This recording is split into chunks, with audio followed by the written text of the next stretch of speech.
the book of Ecclesiastes. This book was written by King Solomon, who was the son of King David, who happened to be the greatest king in the history of the nation of Israel. And scholars believe that Solomon wrote this book towards the end of his life as an older man, as he is looking back, reflecting and taking inventory of his life.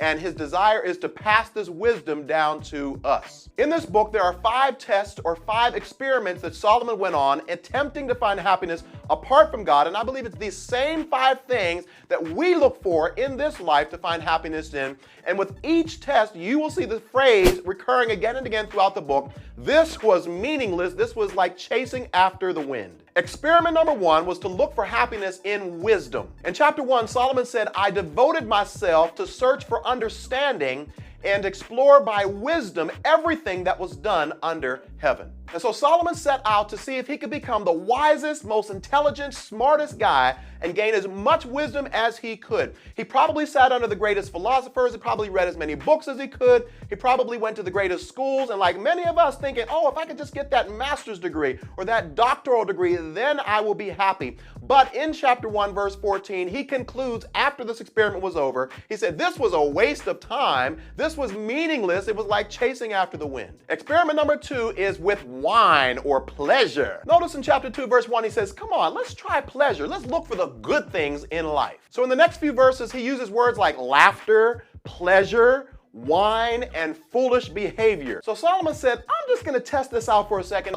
to see if I can find happiness in hanging out, partying, drinking, having pleasure, leisure. Some of us think we can find happiness in things like traveling.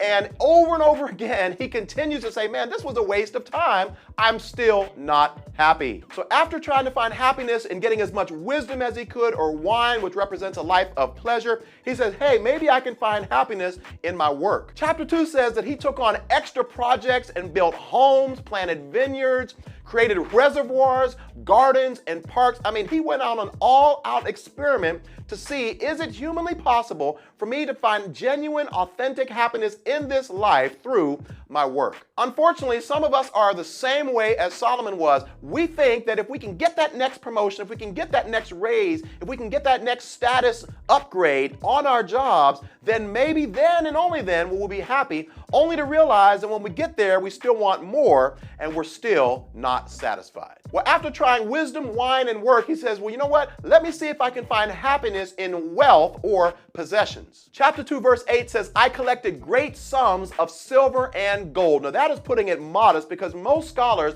estimate Solomon's net worth to be, are you ready? $2.2 trillion. This dude was the richest man that has ever lived in the history of the world, but yet in chapter 5, he shares 4 conclusions about wealth. Conclusion number 1 is that the more you have, the more you want, which means you're never going to be satisfied with what you have. The second conclusion he makes in chapter 5 is that the more money that you have, the more that other people want to take from you. The third conclusion is that the more money that you have, the more that you have to worry about losing.